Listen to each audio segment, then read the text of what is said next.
প্রথমেই আপনাকে ধন্যবাদ জানাই, আপনাকে এবং সৃজিতাকে আমাকে রিপাবলিকে আমন্ত্রণ জানানোর জন্য।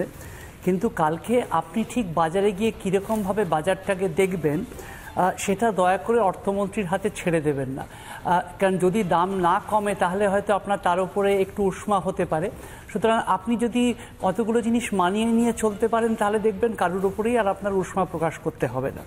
আর আজকের যদি আপনি আশা করেন যে এই বাজেটের দ্বারা কালকে হঠাৎ বাজারে শাকসবজির দাম কমে যাবে, তাহলে আপনি আশাহত হতে পারেন। সেই জন্য আপনি আমাকে আমন্ত্রণ জানিয়েছেন, আপনাকে আশাহত করার কাজটা আমার নয়। এক, দুই হচ্ছে অর্থনৈতিক প্রক্রিয়ায় ঠিক এই যে যদিও ফুড ইনফ্লেশন বা খাদ্যের মুদ্রাস্ফীতি সেটা প্রত্যেক মানুষকে তার বাঁচার জায়গা থেকে অসুবিধে সৃষ্টি করছে, কিন্তু তা সত্ত্বেও যখন অর্থনীতিবিদরা আলোচনা করেন এটাকে তাদের আলোচনার মধ্যে রাখেন না। এবং কেন রাখেন না বলে দিচ্ছি।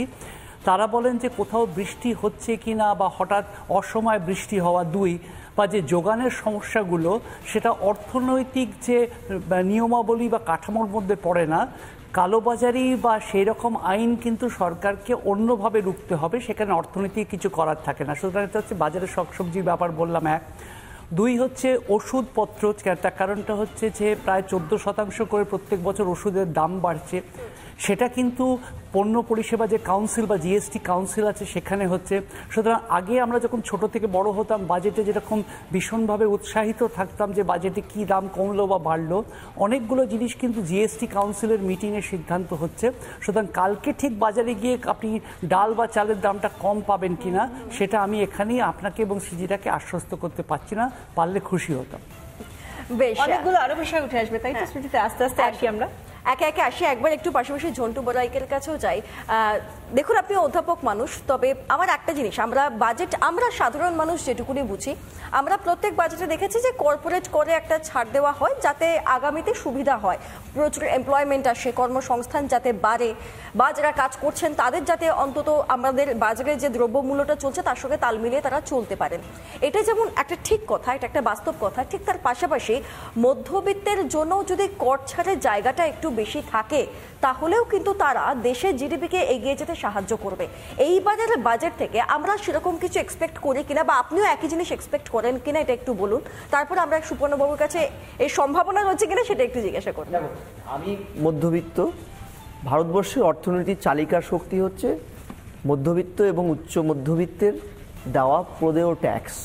ভারতবর্ষের চালিকা শক্তি, খুব বড় কোটিপতিদের ট্যাক্সে ভারতের চালিকা শক্তি হয়, এটা নিতান্তই কোনো অর্থনীতিবিদই মানেন না। কিন্তু সমস্যাটা যেটা হচ্ছে, এটা সরকারি পলিসি বলো, ভারতবর্ষের অর্থনীতির ভুল রোগটা ধরে এগোনোর 1 দশক ধরে যে অপচেষ্টা, তাতে এই মধ্যবিত্ত শ্রেণীটা কিন্তু অবলুপ্তির দিকে। আমি কেন বলছি তোমাকে, তুমি কস্ট স্ট্রাকচারের কথা বললে, এটা একটা রিফর্ম পার্ট। এই যে মধ্যবিত্তকে রিলিফ দেওয়ার একটা বড় অংশ এই কস্ট স্ট্রাকচার, যেই কস্ট স্ট্রাকচারে আমরা সবাই জানি ভারতবর্ষে ডিরেক্ট ট্যাক্স মাত্র 12% ওঠে, আর ইনডিরেক্ট ট্যাক্স 88%। এই যে জটিলতাটা, এই জটিলতাটাকে অবসান করতে না পারলে, মনে রাখবে জিএসটি আসার পরে যেমন ট্যাক্সটা উঠছে কেন্দ্র এবং রাজ্যে, কিন্তু জটিলতাগুলোও কিন্তু ক্রিয়েট করেছে। এবং এই যে ইনডিরেক্ট ট্যাক্স, যেটা একটা বড় অংশের খুব সাধারণ মানুষ, একদম গরিব মানুষগুলো দেয়, ঘুরপথে দেয় সরকারকে, এদের মধ্যে যদি জটিলতাটাকে অ্যাবলিশ না করা যায় না, আমি তোমায় পরিষ্কার বলছি, এখানে দেখবে তুমি দোকানে গেলে পরে বলবে আপনাকে পাকা রসিদ নেবেন ম্যাডাম না কাঁচা রসিদ নেবেন, কাঁচা রসিদ দিলে আপনাকে এইটা ছাড় দেবো। এই যে একটা বেইমানির জায়গাটা ঢুকে গেল, ব্ল্যাক ইকোনমিটা ঢুকছে, অনেকটাই কমে গিয়েছে এখন জিএসটি আসার পরে, সেটা অনেকটা কমেছে। কিন্তু আমি বলছি যে এই যে রিলিফ আসবো, একদম আপনি রিলিফের কথা বলছেন, অত্যন্ত গুরুত্বপূর্ণ, আবারও এই বিষয় নিয়েই কথা বলবো। কিন্তু তার আগে আমি একবার অধ্যাপক আজিজুল বিশ্বাসের সঙ্গে কথা বলবো। আপনার কাছ থেকে দুটো বিষয় জানতে চাইবো। এবারে আমরা যেটা চাইছি সামগ্রিকভাবে দেশ জুড়ে যেটা চাওয়া হচ্ছে, যে একদিকে মূল্যবৃদ্ধি হ্রাস করা হোক, অন্যদিকে কর্মসংস্থান তৈরি করা হোক। এইটা তো তখনই সম্ভব যখন মূল্যবৃদ্ধি হ্রাস করার জন্য মানুষের কাছে ক্রয় ক্ষমতা বাড়ানো হবে, আরো বেশি তার কাছে টাকা থাকবে। এবং আরেকটা হচ্ছে, যখন যদি আমরা কর্মসংস্থানের কথা বলি তাহলে স্কিল লেবার দরকার আরো বেশি, তাহলে আরো বেশি করে শিল্প বা বেসরকারি ক্ষেত্রে শিল্পে বিনিয়োগ দরকার। তো এটা আদতে কিভাবে সম্ভব? কারণ অলরেডি আমরা দেখতে পাচ্ছি গোটা বিশ্বে ক্রয় ক্ষমতা মানুষের কমেছে এবং আন্তর্জাতিক বাজারে জিনিসের চাহিদা কমে গিয়েছে। সেই জায়গা থেকে তো এটা একটা বড় চ্যালেঞ্জ। সত্যি কথা বলতে কি এই মুহূর্তে গোটা বিশ্বে আমরা ভারতকে যদি দেখি তাহলে দেখব যে বিপুল সম্ভাবনার দেশ হচ্ছে ভারতবর্ষ। এই বিপুল সম্ভাবনার দেশ কেন বলবো, কারণ এই মুহূর্তে পৃথিবীর মধ্যে যে কয়েকটি দেশ একদম আইডিয়াল ডেমোগ্রাফিক ডিভিডেন্টের পর্যায়ে রয়েছে, যেটা 2041 সালে পিক করবে। এই যে 2047-এর যে কথাটা বলা হচ্ছে না লক্ষ্যমাত্রা, তার পিছনে এই যে স্বাধীনতার 100 বছর পূর্তি শুধু নয়, ইন্ডিয়ার এই যে বিপুল সম্ভাবনা, অর্থাৎ আমাদের দেশের 52% মানুষের বয়স হচ্ছে 30-এর নিচে এই মুহূর্তে। এই যে বিপুল কর্মক্ষম, মানে 15 থেকে 29-এর মধ্যে 37 কোটি মানুষ, তাদের কর্মসংস্থানের জায়গাটাকে নিশ্চিত করা। বাজেট মানেই কটা জিনিসের দাম বাড়লো, কটা জিনিসের দাম কমলো, কর ছাড় কতটা দেওয়া গেলো সেটা তো নয়। সরকার এমনভাবে নীতি নির্ধারণ করবে যে নীতি নির্ধারণের উপর ভিত্তি করে আমাদের যে জনসম্পদ সেইটাকে কাজে লাগিয়ে আমাদের অর্থনীতিকে কতটা সাবলীল করা যায়, কত সমৃদ্ধশালী করা যায়, সেই জায়গায় কেন্দ্র সরকার যে ভাবনাগুলো ভাবছে, এটা তো ঘটনা। আমি যদি বলি কিছু ব্যর্থতার দিক অবশ্যই রয়েছে। যেমন আমি বলি 2024-এ কেন্দ্র সরকারের হিসেব 12 লক্ষ অগ্নিপথ, এই যে অগ্নিবীর প্রকল্পের পদের জন্য 52 লক্ষ তারা করছে আর কি, আবেদন করেছে।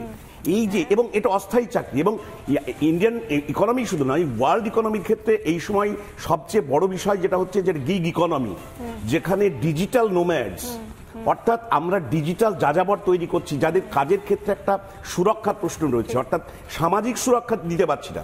অনেক ক্ষেত্রে আমরা বলতেই পারছি, বাহবা নিচ্ছি যে কাজ কিন্তু দিচ্ছি, অনেকটাই দিতে পারছি। আপনি কাজের কথা বলছেন অধ্যাপক বিশ্বাস, সঙ্গে সঙ্গে আপনি যদি দেখেন বিগত কয়েকটা বাজেটে আমরা দেখেছিলাম স্টার্টআপের উপর অনেক বেশি জোর দেওয়া হয়েছে। একদিকে বলা হচ্ছে আমি যদি বেসরকারি ক্ষেত্রেই বলি, বেসরকারি ক্ষেত্রে স্কিল লেবার তৈরি করা এবং সেক্ষেত্রে কোথাও গিয়ে কর্মসংস্থান তৈরি করা, আর অন্যদিকে স্টার্টআপ যারা নিজেদের উদ্যোগে কিছু করতে চাইছেন তাদেরকে যাতে কর্মসংস্থান তারা নিজের হাতে নিজেরা ইন্ডিপেন্ডেন্টলি করতে পারেন, সেটাও তো একটা বিষয়। হ্যাঁ, অবশ্যই। কারণ সরকারি চাকরি মানেই যে কর্মসংস্থান তা কিন্তু নয়, সুযোগটা প্রদান করে। এই যে স্কিল এনহ্যান্সমেন্ট যে প্রোগ্রামগুলো, এই কথাগুলো আমি একটু আপনার কাছে চিনিয়ে নিয়ে বলছি স্মৃতিতে, আমরা বারবার শুনি এই কথাগুলো। আমাদের রাজ্যে যদি বলা হয় তাহলে মুখ্যমন্ত্রী বারবার বলেন যে কি দরকার সরকারি চাকরির উপর ভরসা করে, আপনি নিজের মতো চপ ভাজুন, আপনি চপ ভেজে অনেক টাকা রোজগার করতে পারবেন, আপনার 5তলা বাড়ি হতে পারবে। কিন্তু যখন স্টার্টআপের কথা বলা হয় তখন সেটাকে একেবারে সমালোচনার মুখর হয়ে ওঠেন তার সরকার এবং তিনি নিজে।